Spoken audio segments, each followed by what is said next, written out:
안녕하세요. 2021년 9월 1일 마감 후 이야기를 해보겠습니다. 먼저 이제 사실은 이제 그 코스피 차트나 코스닥 차트를 봤을 때 지금 뭐 어떻다 저렇다 뭐 급락이 온다 급등이 온다 이런 얘기를 할 수가 없을 것 같아요. 좀 더 지켜봐야 될 것 같고 지금은 사실은 모르겠어요. 모르겠고 어쨌든 이 중요한 포인트는 저는 이제 우리나라 장도 뭐 좀 그런 이제 우리나라 장은 지금 하락 50% 상승 50% 그러니까 반반인 것 같아요. 뭐 반반 치킨처럼 하락할 수도 있고 상승할 수도 있고 상승한다면 누구 말 맞다나 뭐 3,800포인트 거기까지 갈 수도 있죠. 그래서 이 반반인 상태예요. 상승할지 하락할지 잘 모르겠습니다. 그런 지금 애매한 그 위치에 있고요. 그 다음에 이제 뭐가 있냐면은 사실은 미국장이 지금 계속 상승을 하는데 이제 세계 증시는 어쨌든 하락은 아니라도 이제 조정들을 받고 있는데 미국 증시는 이제 조정 없이 계속 꾸준히 어쨌든 조금씩 올라간다는 거죠. 근데 사실은 주식이라는 게 이렇게 파동을 그리면서 가죠. 파동을 그리면서 상승을 아무리 해도 하락과 상승을 하는데 지금 미국 주식처럼 어떻게 저렇게 계속 갈 수 있죠? 그래서 저건 이제 왜곡이에요. 언젠가 이제 저는 이제 미국 주식을 그래서 굉장히 유심히 봐요, 대려. 한번 급락이 나올 시점이 조만간 됐어요. 뭐 그랬다 다시 반등하고 그럴 수는 있지만 중요한 그 키포인트는 어쨌든 미국장이 뭔가 하락 변곡점 이렇게 하락할 수 있는 이런 변곡점을 만드는 거, 이런 변곡점 이제 하락을 알리는 변곡점은 뭔가 미국장에서 조금 시그널이 나오지 않을까 그렇게 생각해요. 그래서 뭐 잭슨홀 미팅이나 뭐 이런 데서는 별 내용이 없었기 때문에 사실은 그리고 미국도 이제 미국은 올릴 수 없을 정도로 금리를 올리면 이제 그 국가 재정 부분뿐만이 아니라 가계부터 기업 그 타격이 크죠. 그래서 미국도 페이퍼링은 할 수 있어도 금리를 못 올린다는 얘기가 있는데 지금 그랬을 때 이제 이 여러 가지 뭐 단기적으로 나타나겠지만 어차피 인플레이션이 또 나타날 수 있고요. 그 다음엔 뭐 여러분도 느끼겠지만 이 시간이 뒤로 갈수록 제 생각엔 그래요. 이거 제 견해인데 디플레이가 올 수밖에 없죠. 디플레이션 침체가. 그래서 이제 미국도 힘든 상황이에요. 근데 미국이 어쨌든 이 변곡점을 만들 것 같아요. 그래서 미국이 저렇게 계속 안 빠지고 저런 상황에서 우리나라 주식도 어쨌든 거기에 어느 정도 커버돼서 그 커플링이 돼서 갈 수밖에 없다. 그렇게 생각합니다. 그걸 제가 이제 느끼게 된 거는 어제 이렇게 갑자기 막 외국인이 뭐 1.1조 정도 사면서 계속 상승했죠. 그렇게 또 뭐 정말 급등주처럼 막 끌어올리는 적은 또 처음이었어요. 그래서 최근에 처음 봤습니다. 그렇게 활발하게 끌어올리는 거. 그래서 어제 막바지에 그런 좀 월봉 차트도 그렇고 조금 시그널이 좀 좋아진 건 사실이에요. 그래서 이 반반이에요. 지금은 떨어질지 하락할지 이제 모르겠습니다. 그래서 뭐 추이를 보고 뭐 현금화를 하든 아니면 계속 지금처럼 주식을 보유하든 그건 뭐 결정을 해야 될 것 같고 여러분도 판단을 해보세요. 참 애매한 시점입니다. 그럼 이제 제가 요거 얘기하고 이제 미래 절벽이라는 내용에 대해서 얘기할 텐데 그 내용이 좀 중요해요. 그래서 이제 중요한 얘기를 조금 해드릴게요. 네, 이 미래 절벽 굉장히 중요한 내용입니다. 오늘 딴 건 안 봐도 이거는 끝까지 보세요.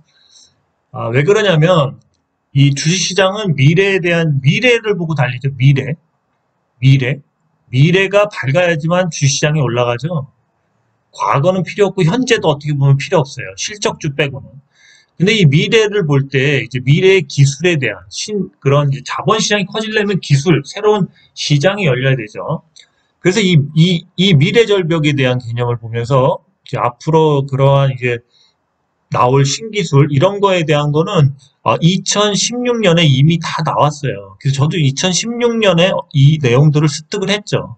그래서 제가 이때 좀 책을 쓰고 있었는데 물론 발간은 안 했지만 그 책의 내용들이 이런 신기술이나 그런 거 그리고 신사업, 신장사 뭐 이런 좀 나름들한테 좀 한 발 앞서간 내용들을 책으로 제가 한 300페이지를 썼는데 신기술이 계속 나와요. 그래갖고 그냥 아유 발간해봤자 누가 보겠냐. 나같이 인지도 없는 사람들. 그래서 그거 제가 3년 동안 썼어요. 3년. 그리고 태국까지 합치면 한 4, 5년 되는데, 그래서 저는 이 내용을 제가 이제 머릿속에 있는 거가, 이 내용이 저는 있어요. 이 내용이 여러분들도 있어야 됩니다.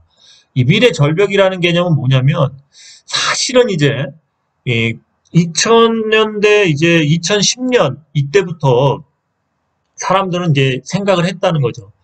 2019년이나 20년부터는 이제 기술 절벽, 그러니까 기술이 과거의 3차 산업이나 이런 거는 이제 더 이상 먹거리가 안 된다. 그래서 또 산업 절벽일 수도 있고, 그러니까 미래가 없다는 거예요. 그 미래를 먹여 살릴 먹거리나 신사업이 없다. 그래서 이 이후에 뭔가 새로운 사업들을 태동해야 된다. 이제 이랬죠.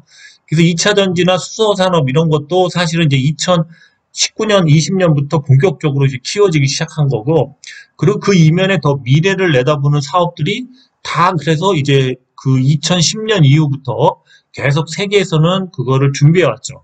근데 그거를 이 3차 산업의 한계를 이제 느끼기 시작한 거예요. 그래서 이제 이 시장을 키우기 위해서 새로운 산업과 기술이 필요했어요. 그래서 이를 극복하기 위해 이제 2016년 이게 도화선이 된 거예요. 이 세계 경제 포럼 WEF에서 클라우스 슈바트라는 이제 학자가 이제 4차 산업 혁명에 대해서 부르짖었어요.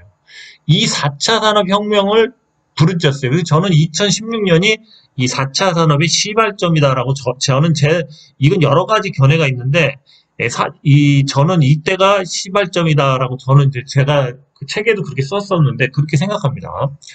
그래서 이러한 뭔가 기술이 있어야지만 산업이 계속 커진다는 거죠. 산업이 계속 커진다는 거죠. 기술이 계속 큰 기술이 나타나서 그렇게 된다는 거죠. 그거는 이제 여기 보시면 이제 산업혁명 구분을 보면 1차 산업혁명은 1784년에 이 증기기관하고 기계 생산 이러면서 이제 그 뭔가 생산이 좀 많아지고 그렇게 된 거 아닙니까? 공장화되고. 그 다음에 이제 2차 산업혁명은 1879년에 전기 노동 분야 이렇게 대량 생산. 그래서 전기 같은 거 굉장히 중요하죠. 그래서 이제 요런 1879년 요런 게 되겠죠. 그 다음에 이제 산업혁명은 뭐냐면 이제 1969년에 전자정보기술, 뭐 자동차 생산, 뭐 이런 거를 얘기할 수 있겠습니다. 그리고 이제 산업 4차 산업혁명이라는 거는 2016년에 이 사이버 물리 시스템, 이런 거를 사이버 세계와 이제 물리 시스템, 뭐 이런 거에 대한 그런 결합이나 그런 걸 얘기하는 거겠죠. 그래서 저는 이제 2016년으로 보는데, 물론 이거는 그때가 이제 뭐냐면 이제 이 클라우스 슈바츠가 이제 4차 산업혁명을 얘기했기 때문에 그 시점으로 봅니다. 그래서 이 자본주의 팽창을 위해서 새로운 산업이 필요한 거죠. 그렇죠? 그래서 이런 산업혁명이 뭔가 이러한 증기기관이라든가 전기발명 또는 인터넷 이런 거 정보통신 기술에 의해서 계속 이렇게 팽창해 간다는 거죠. 산업이. 그래야지만 뭔가 부도 커지고 사람들의 생활도 윤택해진다는 거죠. 그래야지 자본주의는 뭔가 이런 빚도 있지만 그러한 금융이나 뭔가 그런 신기술에 의해서 확장되고 뭔가 팽창되고 연결된다는 거죠. 그래서 이때 들어가는 이때 얘기했던 기술들은 뭐가 있냐면 인공지능 있죠. 예, 인공지능, AI, 그 다음에 로봇, 그 다음에 LOT, 사물 인터넷 있고요. 그 다음에 이제 VR, 증강현실이나 뭐 VR은 그러니까 현실이 아닌데 그걸 현실처럼 보게 해주는 거, 그 VR이라고 그러죠. 뭐 이렇게 쓰고선 보는 거. 그 다음에 빅데이터는 한마디로 뭐 데이터가 모이는 큰 그러한 뭐 대량의 컴퓨터, 그 컴퓨터를 뭐라고 그러죠? 하여튼 그런 컴퓨터에 의해서 모든 이런 그 시스템이나 이런 걸 관리할 수 있고, 뭐 그런 거죠. 그다음 핵융합, 이런 건 뭐 핵융합 발전, 이런 걸로 지금 나가려고 그러죠. 효율도 좋고. 그 다음에 육지는 뭐 이 통신 그 시스템이죠. 통신. 이런 게 빨라져야 되죠. 그리고 다양해야 되고. 그리고 왔다 갔다 하는 용량도 커야 되겠죠. 이 무선 인터넷이나 이런 게. 그 다음에 이제 양자 컴퓨터라는 개념도 나와요. 이 양자 컴퓨터도, 요거는 제가 이제 그렇게 알게 된 지 최근에 이제 한 6개월 전부터 알았던 건데, 이 양자 컴퓨터는 지금 현재 양자 컴퓨터 값이 한 150억 정도 해요. 150억.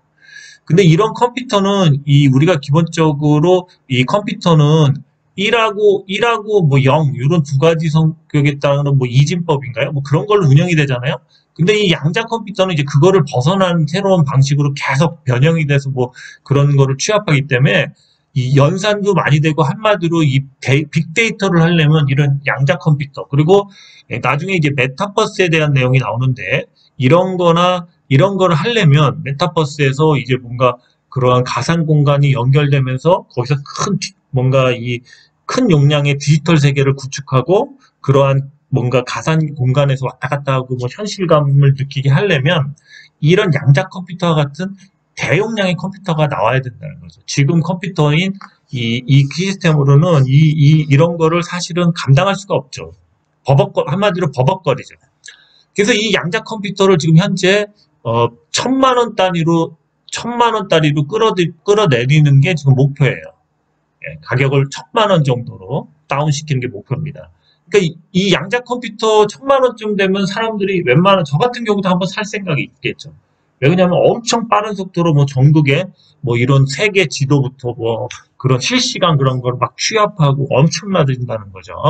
처리 속도도 빨라지고. 그래서 이런 양자 컴퓨터를 꼭 필요한 기술이죠. 그래서 이런 게 되면 또 우리나라는 반도체도 많이 팔아먹고 그거에 해당되는 또 여러 가지 그러한 이제 하드웨어적인 거를 또 많이 팔 수도 있겠죠. 예, 물론 소프트웨어도 많이 개발해야 되겠지만. 그 다음에 이 소형 원자로, SMR, 이건 왜 중요하냐면, 이런 자연이나 이런 그런 뭔가 풍력이든 태양광이든 이런 걸 쓰면은 그게 이제 수급이 불안전하잖아요. 그래서 발생하는 전기가 불안전하기 때문에 그런 걸 보충하려면 이런 소형 원자로 SMR은 한마디로 운영이 조금 안전하고 좀 작은 용량이기 때문에 대형 용량보다 위험성도 좀 덜하고 뭔가 만약에 문제가 생겼을 때 그런 걸 처리할 수 있는 그런 시스템적으로 좀 더 안전하면서 그러면서 효율은 좋은 거죠. 그래서 이 소형 원자로를 많이 이제 지으려고 하는 거죠. 우리나라는 이렇게 가야 되겠죠. 왜냐하면 지금 대형 원자로 막 원전도 막 1기만 있는 게 아니라 가면 2기, 3기, 막 4기까지 있기 때문에 그게 만약에 연쇄적으로 터진다면 진짜 뭐 한 도시가 아니라 몇 개 도시를 못 쓸 수도 있겠죠. 오염되면. 그건 체르노빌이나 뭐 일본의 지금 그런 후쿠시마인가요? 그런 거 보면은 대충 알겠죠. 그 지역은 아예 뭐 음식물도 못 먹잖아요. 그래서 이 소형 원자로가 분명히 이 과도기적인 이런 핵융합이나 이런 발전으로 가기 전에 이 소형 원자로가 분명히 많이 쓰일 것 같아요. 이런 건 뭐 배에도 탑재하면 핵잠수함이 되는 거고 뭐 다양하죠. 선박부터 뭐 심지어 뭐 여러 가지가 나올 것 같습니다. 그 다음에 이제 3D 프린터도 혁신적이죠. 예, 이걸로 다 이제 인체 장기까지도 줄기세포를 넣어서 이제 그런 식으로 지금 개발되고 있죠. 그래서 3D 프린터로 자기 간을 이제 만들어내는 뭐 이런 시대까지 지금 의학계에서는 하고 있습니다. 그래서 이 3D 프린터도 굉장히 중요한 적이죠. 그 다음에 자율주행은 뭐 이제 많이 이제 지금 3단계, 4단계로 넘어가고 있죠. 근데 나중에 추가하는 게 이제 5단계죠. 완전 자율주행. 그래서 자율주행도 무시하면 안 되죠. 그 다음에 이제 블록체인도 사실은 이 블록체인 기술이 있어야지만 아무래도 금융이나 이런 부분 또는 그런 부분에서 이 블록체인도 많이 좀 이렇게 키울 것 같아요. 그래서 누구죠? 하여튼 그 게임 잘하는 그 사람 같은 경우도 블록체인에 투자해서 한 번도 안 팔았대죠. 블록체인도 사실은 해안을 잇는 사람들은 비트코인 뭐 100만 원대 샀던 사람들 그런 사람들도 엄청난 거죠. 네, 그렇습니다. 그 다음에 이제 메타버스가 나와요. 메타버스 지금 한참 띄우죠. 메타버스에서 우리가 이 메타버스는 한마디로 가상의 이제 아바타든 뭐 그런 걸 만들어서 뭐 한마디로 리니지 같은 데 보면 뭐 거기서 이제 뭐 군주나 뭐 그런 저도 리니지는 해보지 않았지만 그런 사람들이 뭐 칼 뭐 1억짜리 막 그런 거 들고 다니면 사람들이 와와 그러잖아요. 그 현실에서 스포츠카나 구찌나 이런 뭐 명품을 이렇게 몸에 걸치고 다니는 거랑 똑같죠. 그런 식으로 메타버스에 있는 아바타에게 그런 게임처럼 그런 명품을 이렇게 걸게 하고 뭔가 그런 식으로 해서 계속 거기서 소비도 하고 또 거기서 산 게 오프라인에서 배달되고 이런 식으로 이 OSO라는 이 방식이 있어요. 이게 뭐냐면 온라인하고 오프라인, 온라인 투 오프라인을 연결되는 거예요. 그 메타버스는 결국 그 안에서 자아가 내가 여기서 학고 뭔가 꼬봉이야. 그렇지만 온라인에서 내가 돈을 써서 군주라든가 어디 뭐 진짜 엄청난 뭐 셀럽이야. 그렇게 살면서 사는 거지 물건으로. 그 사는 게 이제 온라인 이마트지 뭐 신세계백화점 이런 데가 사는 게 이제 오프라인으로 배달이 되는 거죠. 그래서 메타버스는 성인을 대비하거나 이제 그 돈 있는 사람들을 위해서는 유저들한테 이런 그런 서비스를 통해서 수익을 창출하겠다 이거죠. 그래서 메타버스 회사 중에도 대기업이 아닌 괜찮은 회사들이 나온다면 투자할 만해요. 지금쯤 해두면 나중에 큰 돈이 되겠죠. 저 역시도 메타버스를 안 하지만 10대, 20대, 특히 10대들이 메타버스를 하기 때문에 앞으로 5년, 10년 후에는 메타버스 하는 그 젊은 애들이 걔네들이 커서 또 돈도 쓰면서 하고 또 20, 30대 중에 좀 얼리 어댑터 이런 거 좋아하는 거 신기술 좋아하는 애들 있죠. 이런 애들 일부분이 하게 돼서 이 시장은 커질 거다. 근데 저 같은 사람은 죽어도 안 하죠. 왜냐하면 저는 조금 그 저는 좀 그 뭐죠? 아날로그적인 사람이죠. 아날로그. 예. 그렇습니다. 컴퓨터도 또 아직도 독수리타법을 써요. 예. 그래도 이런 걸 계속 공부하기 위해서 계속 보죠. 그 다음에 이제 중요한 이 딥러닝이라고 그러죠. 이 개념이 굉장히 중요합니다. 그다음에 ICT는 뭐냐면 정보통신기술로서 뭐 제조업의 융합을 통한 산업기기와 생산 과정의 연결. 예, 이 ICT 같은 경우도 굉장히 이제 우리가 알아야 되는 게 스마트 팩토리랑 연결돼요. 이게 스마트 공장. 그러니까 이제 이 ICT 기술이 있을수록 결과적으로 기본의 그런 회사를 운영하는 뭐 그런 거 수리하고 그런 게 고장났을 때 그런 자동화된 고장났을 때 필요한 오퍼레이터만 필요한 거예요. 그러니까 직원들이 만약 100명을 쓰던 게 그런 기계가 잠깐 멈출 때 그런 걸 고칠 수 있는 최소 인원, 관리 인원인 뭐 5명, 많으면 10명, 적으면 한 2~3명으로 100명에서 나머지는 일자리가 다 날아간다. 이게 결국 ICT의 현실이에요, 사실은. 그렇죠. 그렇게 될 수밖에 없어요. 예, 그래서 저도 이걸 공부하면서 참혹했어요. 특히 로봇 부분하고 이 IOCT, 이 스마트 팩토리 관련된 거하고 또 몇 개 있어요. 그런 거 공부하면 할수록 인간이 설 자리는 없죠. 예, 그렇습니다. 그 다음에 이제 IoT, 사물 인터넷에 대한 개념을 좀 얘기해 드리면, 예, 여기 얘기했죠. 사물 인터넷. 이게 뭐냐면, 여러 사물의 정보통신 기술 융합되어 실시간으로 데이터를 인터넷으로 주고받는 기술. 이 IoT, 사물 인터넷은 옛날부터 홈 네트워크에서 집에서 이렇게 딱 뭐 핸드폰으로 통제하든 뭐 그 집에 하나 창 이렇게 막 누르면은 뭐 창문 닫히고 문 열고 그런 게 다 홈 네트워크, 그러니까 사물 인터넷인데 그게 더 확장돼서 뭔가 차부터 해서 모든 거를 이렇게 연결하려는 결과적으로 이런 거의 포인트는 뭐냐면은 이 연결이에요. 기술의 연결. 기술의 연결과 기술의 연결 또 그리고 그 연결이 나라마다 연결, 국가마다 연결 이렇게 된다는 거죠. 그렇게 되면 뭐가 나오냐면 이 통제의 개념이 나와요. 통제가 좀 편할 수도 있다는 거죠.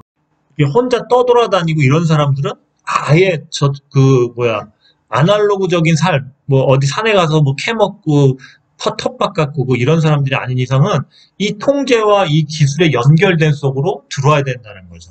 지금 트위터나 이런 것도 다 그런 기능이죠. 트위터, 또 뭐죠? 유튜브, 또 페이스북 이런 게 다 연결인데 어떻게 보면 그건 한편으로는 통제일 수도 있습니다. 통제. 그게 되게 위험한 그 내용을 또 안고 있는 부분도 있는 거예요. 그 다음에 사실은 이 유능한 오퍼레이터의 필요 이것도 좀 생각해 봐야 돼요. 오퍼레이터는 이제 작업자, 조작자 뭐 이런 거겠죠. 그 기술자 뭐 이런 건데 이 오퍼레이터에 대한 부분이 좀 그 여러 가지로 생각하게 만드는 부분이 있어요. 이 공부를 하다 보면. 그 다음에 이제 결론, 4차 산업이 발전할수록 이 4차 혁명이 발산할수록 인간이 설 자리는 없다. 결론이 이거였어요, 저는. 그래서 이때 되게 서글퍼서 좀 약간 염세적이고 우울증도 좀 왔었어요. 결국 이렇게 간다면 사람들이 설 자리는 없게 되겠죠. 그렇지만 이런 식으로 나가려는 거죠. 왜 그러냐면 부의 집중화가 될 수 있죠. 이렇게 되면 부의 집중화. 지금 부의 집중화가 심해지죠. 지금은 뭐 0.1%, 0.01%가 아니라 0.0001%의 부예요. 미국도 그렇고 우리나라도 그렇습니다. 부의 집중화를 할 수가 있기 때문에 이 권력을 가진 자들은 이제 이런 시스템으로 가고 싶어 해요. 그래서 제가 노란색으로 친 거, 이게 좀 약간, 그러니까 철학적인 내용이 있어요. 물론 이 기술들을 알아야지만 앞으로 주식시장을 할 수 있습니다. 왜 그러냐면 이런 알고리즘으로 나갈 거예요. 이런 카테고리, 그런 알고리즘도 있죠. 연결되는 그런 건데, 지금 이 부의 집중화가 가능하기 때문에 자본주의에서는 이렇게 가야 된다는 거죠. 그래서 이 노란색 친 거 보세요.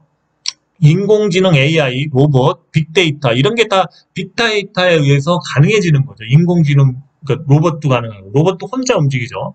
그 다음에 이제 딥러닝은 로봇 같은 경우 인공지능을 실어서 딥러닝을 하게 되면 자기가 나중에 자기 학습을 하게 되면 인간이 될 수도 있다라는 얘기가 계속 나와요. 그렇게 되면 로봇이 인간을 지배할 수도 있다. 이러한 위험도 있다는 거죠. 로봇도 악당 로봇이 있을 수 있지 않습니까?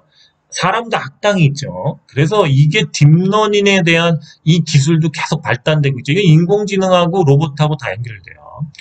그래서 이 IOCT 기술, 이거는 이제 인간의 일자리와 직접적인 관련이 있죠. 이렇게 안 가면은, 이렇게 갈수록 그 리쇼어링, 선진국들이 자국에서 생산을 하려면 인건비를 줄여야 되는데 ICT를 할 수밖에 없다는 거죠. 그래서 유명한 게 그 옛날에 아디다스 인도네시아 공장인가요? 하여튼 거기서 철수하면서 독일인가 어디로 들어갔는데 그 사람도 훨씬 적게 쓰고 생산량은 늘고 그러니까 IOCT에 지금 거의 중국도 그렇고 다 목을 매달고 있지 않습니까? 이쪽으로 나가려고. 그리고 그렇게 돼서 이런 노란색에 의해서 인공지능 로봇, 사실은 이제 전투도 로봇이 하게 되겠죠. 요번에 드론이 가서 그 알카에다 거긴가요?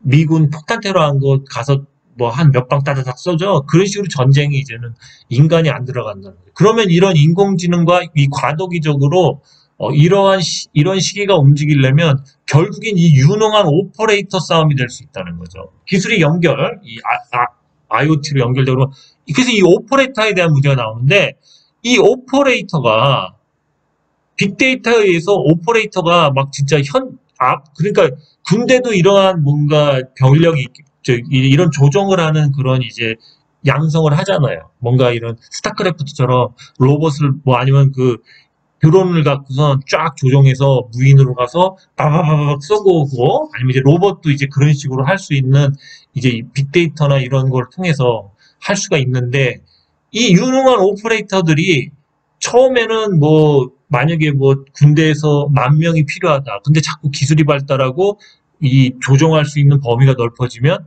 그 사람들이 10,000명이 필요가 없고 1,000명이 필요하고 100명이 필요하고 이렇게 되다 보면 이 오퍼레이터들이 정말 나쁜 마음을 먹을 수도 있다는 거지. 그러니까 만약 이런 나쁜 악당이 로봇을 대량으로 생산해서 막말로 한두 명이 몇만 명의 로봇을 갖고 만약에 그렇게 한다. 그러면 이거 되게 웃기게 되지 않아요. 그래서 이러한 그 빅데이터, 인공지능, 딥러닝, 또 이런 사물 인터넷, 뭔가 이런 부분들이 오퍼레이터가 만약에 잘못된다. 이렇게 되면 엄청난 그런 재앙이 올 수도 있죠. 이게 사실은 저는 이제 소설도 쓰고 책도 막 써서 그런지 모르는데, 좀 상상력을 발휘했을 때 미래가 암담한 게 이런 거죠. 옛날에 우주 악당이나 우리나라, 어디 나라 이제 세계 악당처럼, 특정의 그 많지 않은 인원들이, 막말로 정말 좀 심각한 그러한 뭔가 한두 명이 조정을 해서 뭔가 큰 일을 저지를 수 있는 그런 여건이 된다는 거죠. 지금은 이제 그게 가상의 얘기가 아니라 현실의 얘기입니다.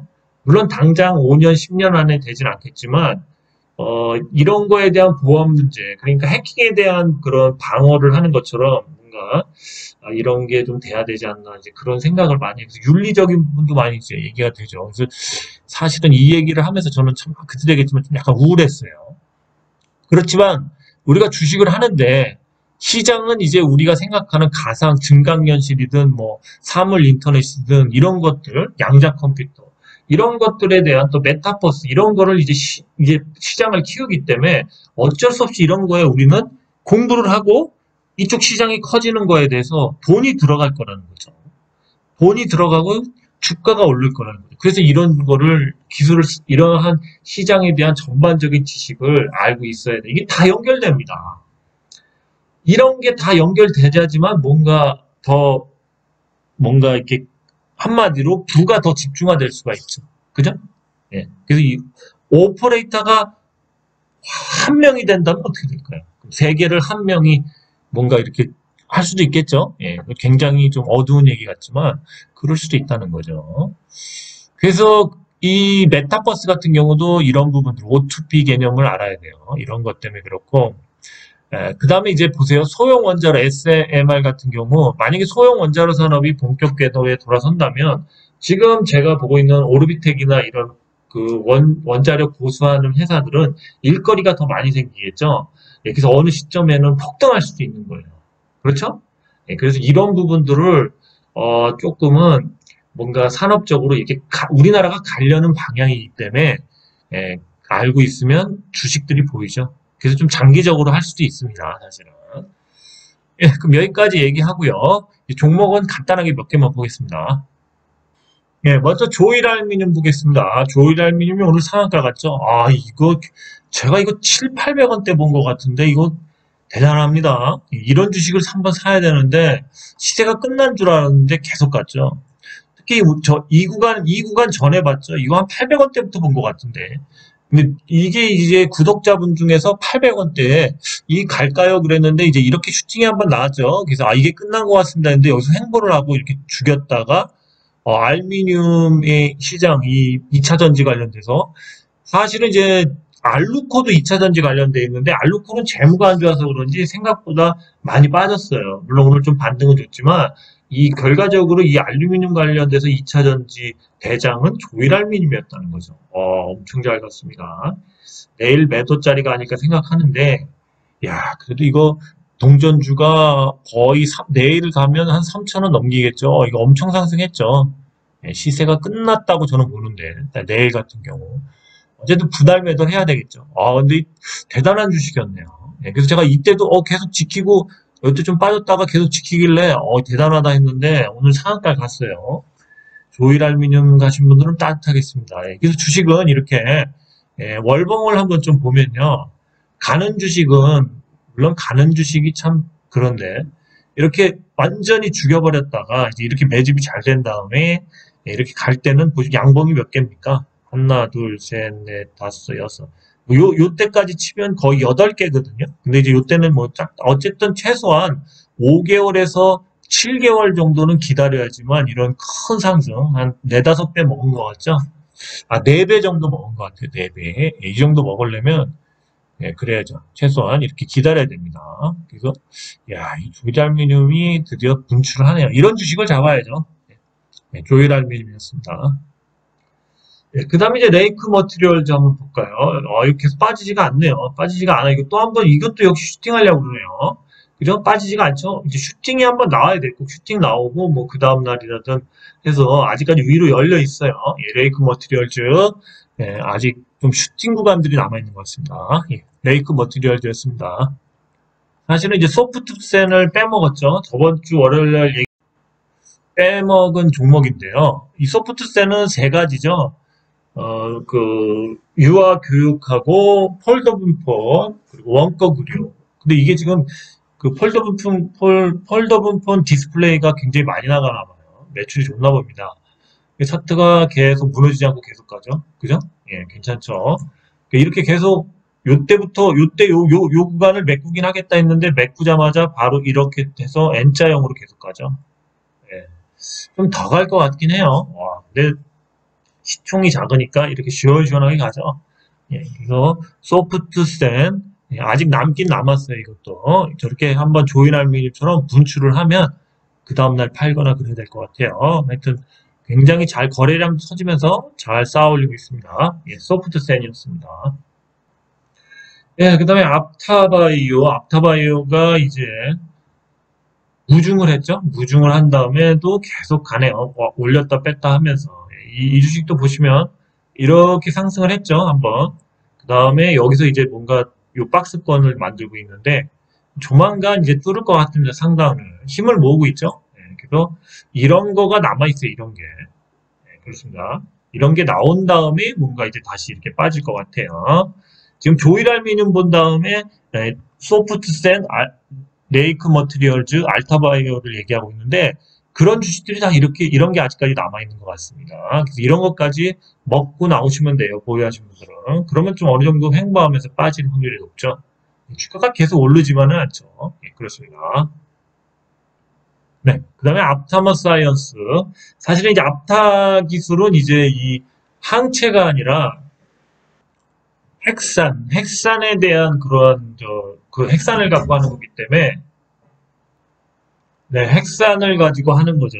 그리고 이제 이 앞타바이머 같은 경우 이제 폐암 진단 키트, 예, 그런 부분들이 이제 뭔가 더 매출이 폐암 조기 발견할 수 있는 그러한 이제 키트들이 이제 판매가 좀 많이 될 것 같아요. 예, 그런 데에 대한 매출. 그리고 앞타 기술에 대해서 뭐 세계 유의다. 이런 얘기들 있죠.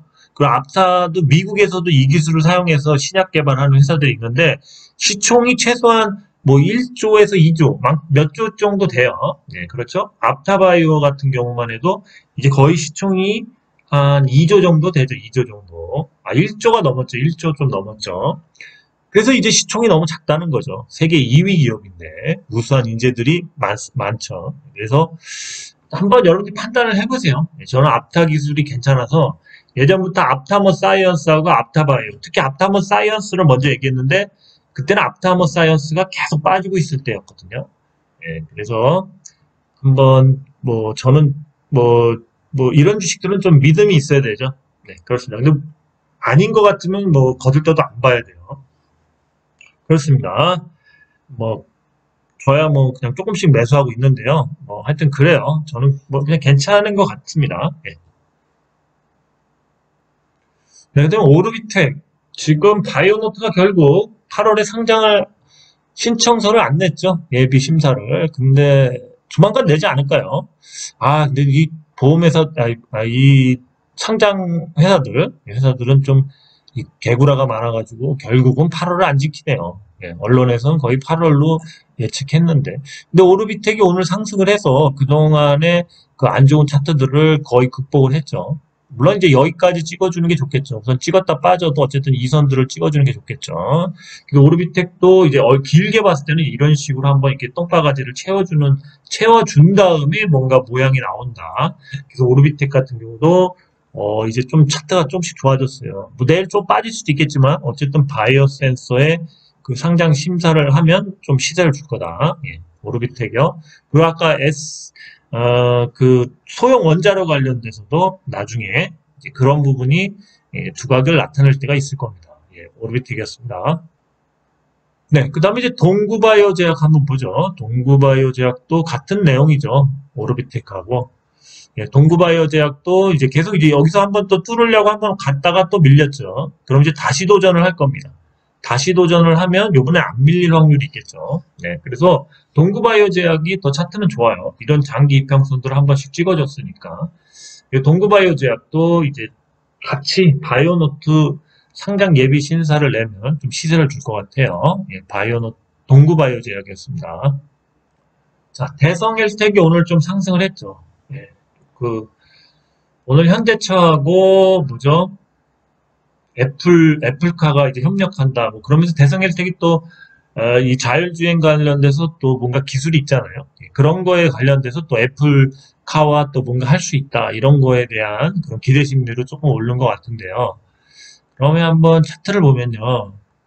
이제 대성헬텍은 어쨌든 이제 이렇게 하락된 부분을 이제 메꾸려고 그러죠. 우선 이걸 찍어줘야 돼요. 이걸 찍은 다음에 빠져도 그 다음에 모양새가 나와서 다시 추세를 갖추겠죠. 그래서 이 구간을 찍은 다음부터 잘 봐야 되죠. 그러니까 지금 찍기 전에는 뭐 관심도 없습니다. 아직까지. 그래서 사실은 매수할 때는 어디냐면 이제 이렇게 찍었다가 빠졌을 때 이제 이런 부분에서 매수를 할 수 있겠죠. 바닥이 나왔다라고 볼 수도 있겠죠. 이 지지 여부를 물론 확인해야 됩니다. 대성헬텍 매각을 계속하고 있대요. 하고 있는데 발표는 안 하니까. 뭐 그렇죠. 참 애매한 구간이에요. 기다려야 되는지 이제 그런 거죠. 어쨌든 이렇게 빨리 올라오면은 괜찮은 거죠. 이런 식으로 빨리 올라오고 있으니까. 예, 대성헬텍 좋아지고 있네요. 네, KPM 테크도 한번 볼까요? KPM 테크도 어제 같은 경우 이걸 찍어줬죠? 네, 찍어줬죠. 이게 괜찮은 겁니다. 그래서 이렇게 똥바가지를 찍었다가 이제 빠졌죠? 네, 빠졌어요. 5일선 위에 끝났는데, 더 빠지면 안 좋죠. 사실 이건 뭐 다 아시는 거죠. 네, 어쨌든, 이렇게 빠졌다가 다시 반등을 줘서 이런 식으로 가주면 괜찮죠. 네, 그래서 이 저점이 나온 건지 이게 중요하죠. 그럼 매수할 수도 있겠죠. 예, 그렇습니다. 그래서 KPM 테크는 이 부분을 한번 찍어준 거에 의미를 둬야 돼요. 예, 그렇죠. 그렇습니다. 예, KPM 테크는 휴머니젠, 루진맵밤, 예, 그게 지금 이제 긴급 승인이 나냐 이거죠. FDA에. 그거죠. 오늘 뭐 새벽에 난다는 말도 뭐 루머는 있는데 모르겠습니다.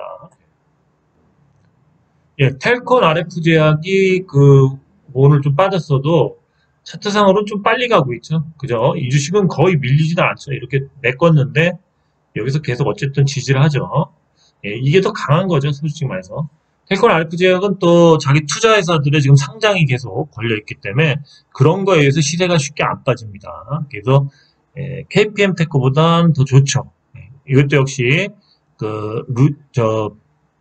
휴머니젠 긴급 승인 코로나19 그거에 의해서 시세를 주겠죠. 두 종목 다. 그래서 텔콘 RF 제약이 지금은 더 안정적입니다. 예. 계속 얘기하죠. 이 똥바가지를 메우는 주식, 메운 다음에 이렇게 지지를 하거나 아니면 밀렸다가 반등을 줄 것 같으면 이제 이런 자리에서 매수하는 거다고요. 그렇죠? 그렇습니다.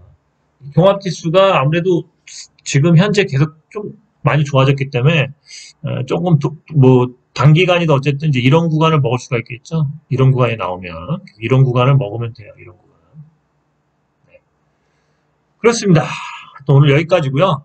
제가 얘기했던 이 미래절벽에 대한 그거에 의해서 4차 산업혁명으로 갈 수밖에 없는 상황이죠. 그런데 그랬을 때 이제 가려는 뭔가 이 기술들 그리고 그런 산업이 생각보다 꽤 넓어요. 다양하죠. 근데 이제 여기서 과연 지금 메타버스부터 뭐 양자 컴퓨터, ICT나 IoT 이런 거 같은 거는 우리나라가 해오던 거기 때문에 우리나라 특히 또 IT에 강하니까 이런 거 같은 거는 사물 인터넷 이런 거는 어쩔 수 없이 커지겠죠. 예. 그래서 이런 부분들이 앞으로 이제 물론 2024년 5년까지는 좀 힘들어도 그 이후에 이런 주식들이 분명히 빛을 볼 겁니다. 이런 기술들이 준비해 두시고 저도 그렇지만 여러분도 틈틈이 공부하시기 바랍니다. 제가 메타버스를 하거나 제가 그런 롤플레잉을 하고 싶지는 않아요. 전 그런 거 할 만큼 이렇게 손도 빠르지 않고 컴퓨터를 잘 다루지 못하고 그래서 별로 안 좋아하는데 8비트 게임밖에 안 해요. 근데 그래도 그런 거를 한 번씩 이렇게 살짝살짝 하던가 이렇게 훔쳐보던가 해서 공부를 해야죠. 주식을 할 거면. 왜 그러냐면 그런 기술을 간접 체험은 해야 되겠죠. 왜냐면 투자를 해야 되니까. 그런 겁니다. 오늘 감사합니다. 미래의 절벽 잘 기억하세요.